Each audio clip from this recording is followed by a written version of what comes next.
ગુજરાતમાં ભર ઉનાળે માવઠું વરસ્યું છે। સોનગઢના ગ્રામ્ય વિસ્તારોમાં કમોસમી ઝાપટું વરસ્યું છે।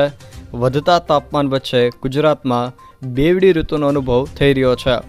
તાપીના સોનગઢ તાલુકાના ગ્રામ્ય વિસ્તારોમાં કમોસમી માવઠું વરસ્યું છે। તે સિવાય મિત્રો વાત કરવામાં જાણીતા હવામાન નિષ્ણાત અંબાલાલ પટેલ દ્વારા આવનારા દિવસોમાં ગુજરાતના કેટલાક વિસ્તારોમાં ગાજવીજ સાથે વરસાદ વરસવાને લઈને આગાહી કરવામાં આવી છે। આવનારા અઠવાડિયામાં ગુજરાતના વાતાવરણમાં પલટો આવવાને લઈને તેઓએ મોટી આગાહી કરી છે। જોકે વેસ્ટર્ન ડિસ્ટર્બન્સના કારણે અંબાલાલ પટેલ દ્વારા આ આગાહી કરવામાં આવી છે। તે સિવાય મિત્રો વાત કરવામાં આવે તો અંબાલાલ પટેલ દ્વારા હોળીની ઝાળ પરથી આવનારો ચોમાસું કેવું રહેશે તેને લઈને પણ મોટી આગાહી કરી છે। આવનારું ચોમાસું સારું રહેશે કે નબળું રહેશે, તેમજ અરબી સમુદ્ર અને બંગાળની ખાડીમાં વાવાઝોડા ઉદ્ભવશે કે કેમ તેને લઈને પણ તેઓએ મોટી આગાહી કરી છે। તો આ તમામ માહિતી વિશે વિડીયોમાં આગળ વાત કરીશું, તો છેલ્લે સુધી જોતા રહેજો। તે પહેલાં તમે મારી ચેનલમાં નવા છો તો ચેનલને સબસ્ક્રાઈબ કરી લેજો, જેથી મારા આવનારા તમામ વિડીયોની માહિતી તમારા સુધી પહોંચી શકે।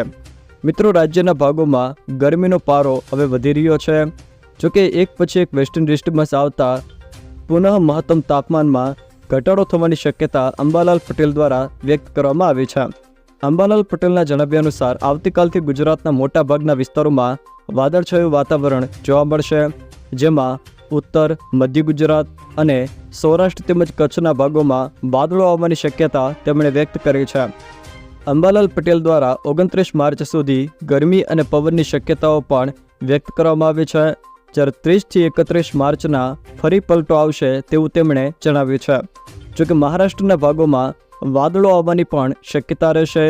ગુજરાતના ભાગોમાં પણ વાદળો આવવાની શક્યતા તેમના દ્વારા વ્યક્ત કરવામાં આવી છે। હવામાન નિષ્ણાત અંબાલાલ પટેલે વધુમાં જણાવ્યું છે કે 1 થી 3 એપ્રિલ સુધીમાં વાદળો આવશે અને 5 એપ્રિલ સુધીમાં અરબ સાગરનો ભેજ અને બંગાળના ઉપસાગરના ભેજને કારણે ગુજરાતના ભાગોમાં વાદળછાયું વાતાવરણ રહેશે। જોકે અમુક ભાગમાં ગાજવીજ સાથે વરસાદની શક્યતા પણ તેમણે વ્યક્ત કરી છે। ગુજરાત અને રાજસ્થાનની બોર્ડરના વિસ્તારોમાં પ્રી મોન્સૂન એક્ટિવિટી જોવા મળશે તેવું પણ અંબાલાલ પટેલ દ્વારા જણાવવામાં આવ્યું છે। આ સાથે તેઓએ જણાવ્યું છે કે 6 થી 8 એપ્રિલમાં હવામાનમાં પલટો આવશે। વાદળછાયું વાતાવરણ અને રાજ્યના કોઈ ભાગોમાં આંધી, વંટોળ અને પવનની પણ શક્યતાઓ રહેશે। એટલે કે ફાગણ વધમાં ગુજરાતના ભાગોમાં હવામાનમાં મોટો પલટો આવી શકે છે, જેમાં આંધી, વંટોળ અને પવનના સુસવાટા સાથે ગુજરાતના અમુક ભાગમાં પ્રી મોન્સૂન એક્ટિવિટી પણ શરૂ થઈ જશે। તે સિવાય મિત્રો વાત કરવામાં આવે તો હવામાન નિષ્ણાત અંબાલાલ પટેલ દ્વારા હોળીની ઝાળ પરથી આ વર્ષના ચોમાસાને લઈને પણ મોટી આગાહી કરી છે। તેઓએ આગાહી કરતા જણાવ્યું છે કે આ વર્ષે આંધી અને વંટોળ સાથે રાજ્યમાં ચોમાસાનો પ્રારંભ થશે। વર્ષ દરમિયાન વરસાદ સારો રહેશે। સપ્ટેમ્બર માસમાં પણ વરસાદ સારો રહેશે। પ્રી મોન્સૂન એક્ટિવિટી ઝડપથી થશે।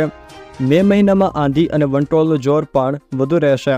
જોકે આ તરફ રાજસ્થાનમાં ગરમીનો પારો દજાડશે અને તાપમાન 49 ડિગ્રી સુધી જઈ શકે તેવી પણ શક્યતા અંબાલાલ પટેલ દ્વારા વ્યક્ત કરવામાં આવી છે। આમ અંબાલાલ પટેલ દ્વારા આવનારા દિવસોમાં વરસાદ તેમજ આવનારું ચોમાસું કેવું રહેશે તેને લઈને મહત્વની આગાહી કરવામાં આવી છે। જો મિત્રો આ વિડીયો તમને પસંદ આવ્યો હોય તો વિડીયોને લાઇક કરો, તમારા મિત્રો સાથે શેર કરો, અને જો તમે મારી ચેનલમાં નવા હોવ તો ચેનલને સબસ્ક્રાઈબ જરૂર કરજો, જેથી મારા આવનારા તમામ વિડીયોની માહિતી તમારા સુધી પહોંચી શકે।